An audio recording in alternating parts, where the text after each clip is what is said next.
Como eu havia dito no vídeo de sábado, estava prevista uma reportagem, uma entrevista com o cantor sertanejo Sérgio Reis nesse domingo, ou seja, ontem, no programa Domingo Espetacular. Então o Cabrini foi lá na casa do Sérgio Reis, né, na fazenda onde ele mora, na chácara onde ele mora, e foi entrevistá-lo. E eu posso dizer para vocês que, sinceramente, assistindo essa entrevista, me deu pena.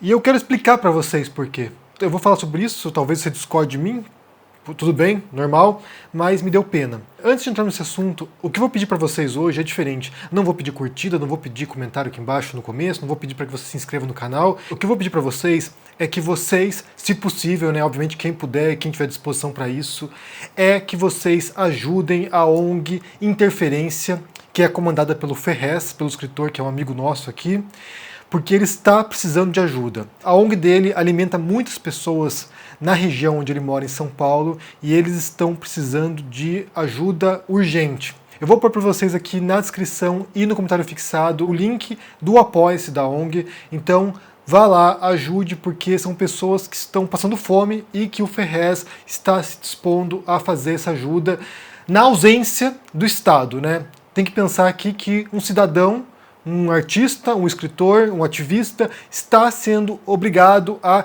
cumprir o papel que deveria ser do Estado. E aqui simplesmente cabe também a nós, quem puder, dar uma força. Então vá lá e contribua para a ONG, contribua para a ação do Ferrez para poder manter as atividades da ONG Interferência. Vá lá. Será muito importante e eu já agradeço antecipadamente e sei que o Ferrez também fica muito grato. Então, obrigadão para vocês aí, gente. Nessa hora, só nos resta a solidariedade, só nos resta estender a mão para quem precisa. Então vamos falar sobre o Sérgio Reis, né? Sobre a entrevista que ele deu para o Domingo Espetacular.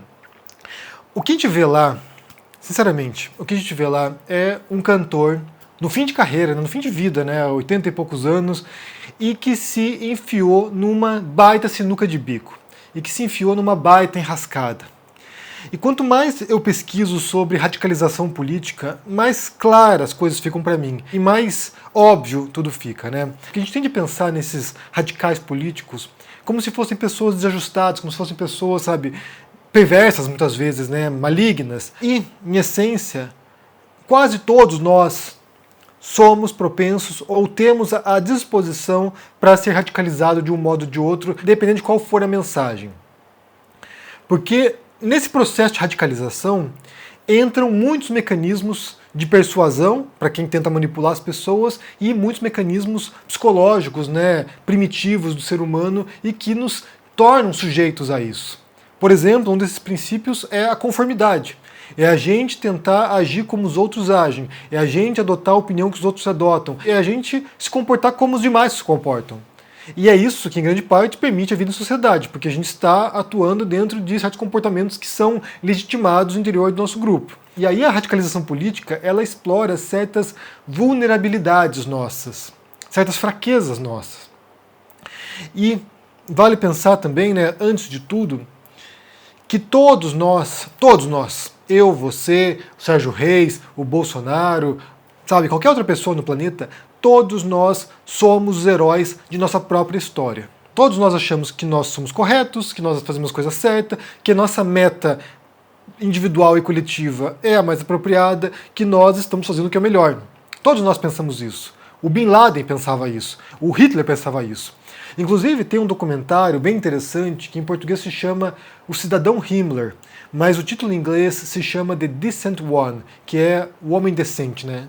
Poderia traduzir assim, o Homem Decente. E que nesse documentário que você tem são trechos do diário do Heinrich Himmler. O Himmler, ele era o comandante da SS, que era uma força paramilitar nazista das mais brutais. Inclusive foi a SS que perpetrou, né, que realizou a solução final, que foi o Holocausto. Então, assim, ele era o chefe do grupo mais cruel, do grupo mais temido na Alemanha nazista.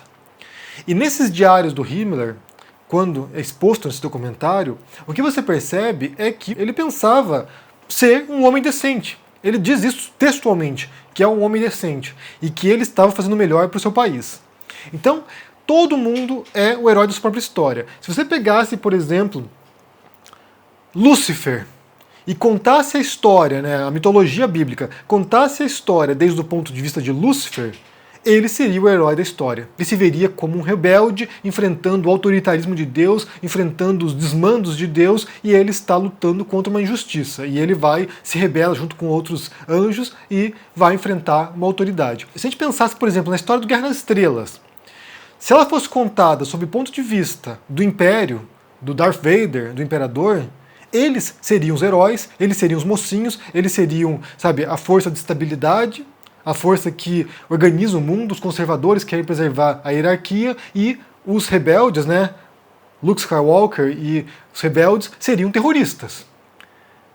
Então, todo mundo é o herói de sua própria história. Eu vejo claramente isso quando a gente fala dos bolsonaristas, desses movimentos golpistas agora, do Sérgio Reis também, né, convocando uma manifestação para o dia 7 de setembro para derrubada do STF, para impeachment dos ministros do Supremo.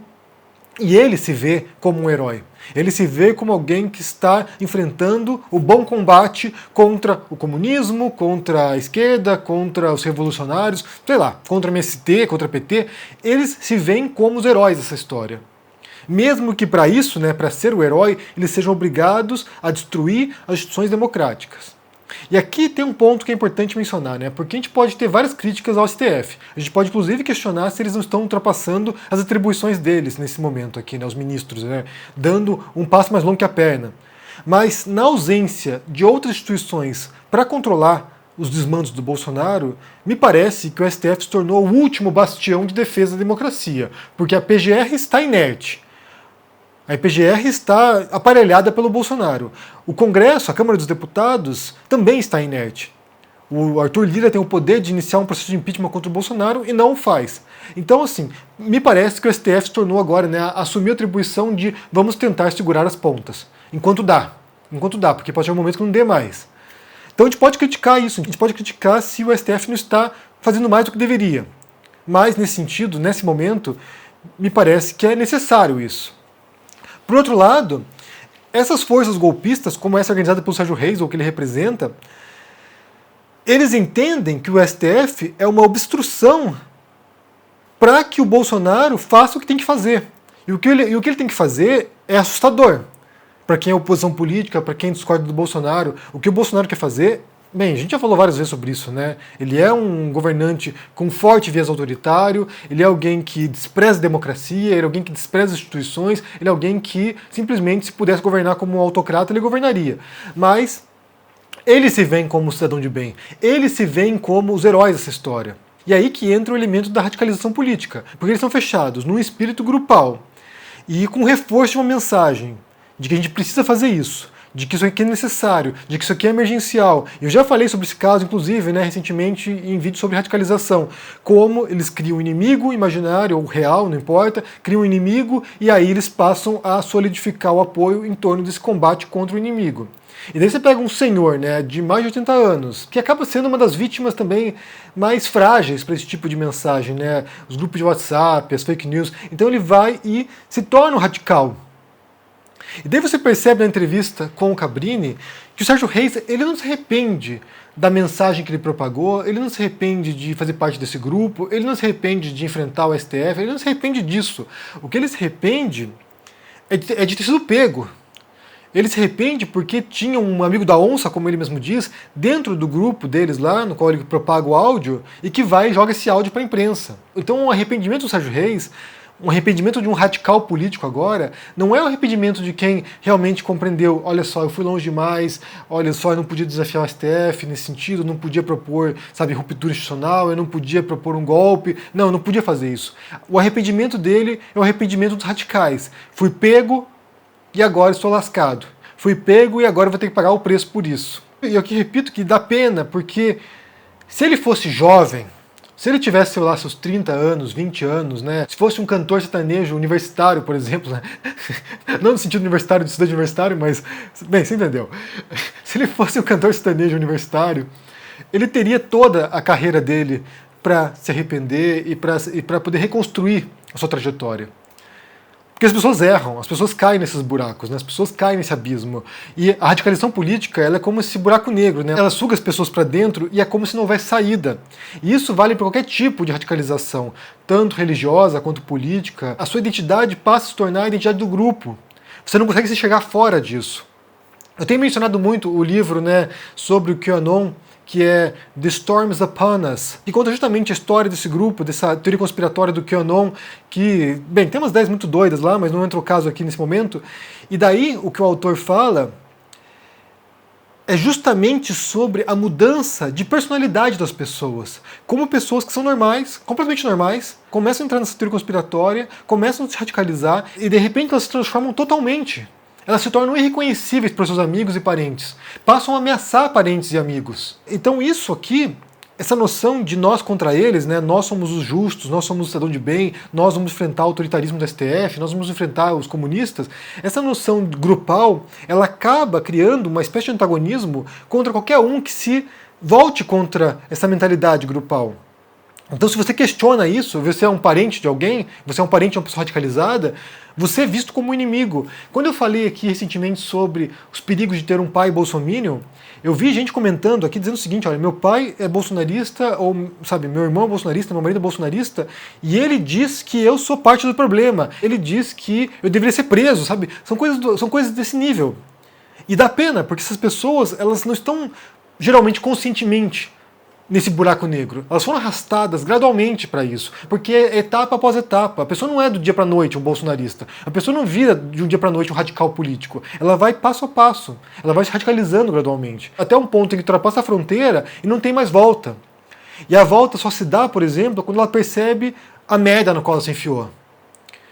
Por exemplo, a gente pode pensar aqui no nazismo, né? Eu falei sobre o Himmler. Muita gente foi se dar conta da cagada que foi aquilo ali quando acabou a guerra e eles foram ver a dimensão do estrago. Foram ver um país devastado, foram ver milhões de pessoas, de judeus principalmente, né, mortos, o estrago, a desgraça, e aí foram parar e pensar, putz, olha só, embarcamos num bonde furado. Às vezes a constatação, o reconhecimento do erro é muito tarde. Como eu falei aqui, no caso do Sérgio Reis, ele não vai ter tempo para reconstruir a carreira dele. Ele não vai ter tempo para reconstruir a imagem dele. Ele não vai ter tempo para reconstruir o nome dele. Ele embarca nesse abismo no fim de sua carreira, no fim de sua vida, e não tem volta mais. Ele já vai estar contaminado. Ele já vai estar marcado como um colaboracionista, como um potencial golpista, como alguém que se tornou um radical político. Ele não é um sertanejo jovem que vai poder agora, ao longo dos anos, né, mudar a sua percepção, mudar a sua opinião, voltar, sair da radicalização e perceber como estava errado e reconhecer o erro. Não tem como, não tem volta mais.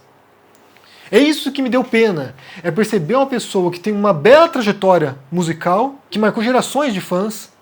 E aqui eu falo, né, minha família é do interior do Paraná e, sabe, ouviam esse tipo de música, marcou gerações. E vai acabar sua carreira e sua vida marcado como alguém que propunha um golpe de Estado no Brasil. E isso é triste, isso é triste. São pessoas que se envolveram com isso e não tem volta mais. Não dá tempo. Um caso parecido, por exemplo, é o caso da Regina Duarte. Alguém que se vincula ao governo Bolsonaro, que se torna secretária da Cultura do governo Bolsonaro, que fala barbaridades durante esse cargo e que ficará para sempre marcada por causa disso. Toda a trajetória anterior dela, né, na televisão, como atriz, sabe, a namoradinha do Brasil, isso aqui vai ser apagado por causa da merda feita no final de sua carreira, no final de sua vida. Isso é triste, isso é triste.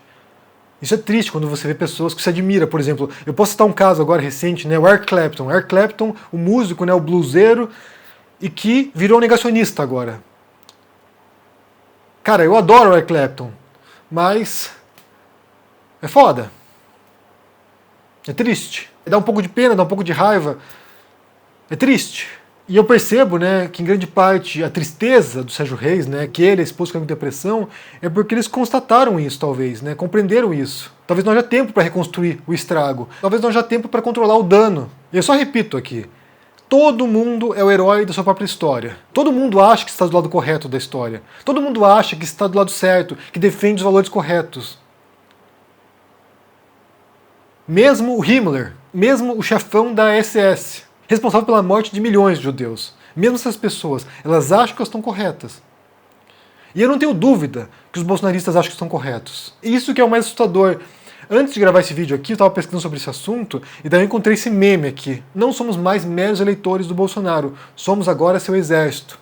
São pessoas que estão dispostas a morrer pelo Bolsonaro. É isso que é assustador, gente. São pessoas que estão dispostas a ir para Brasília no dia 7 agora e morrer pelo Bolsonaro. E isso é pavoroso. Isso demonstra, de fato, o grau de radicalização ao ponto de levar pessoas à violência e a sofrer violência por causa de uma abominação como o Bolsonaro.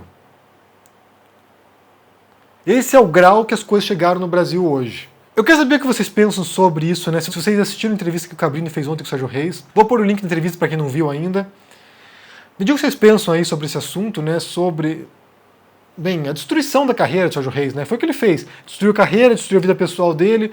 O que vocês pensam sobre isso aí? Como eu falei, me dá pena porque não há tempo para reconstruir. E ajudem a ONG Interferência do Ferrez. É importante isso.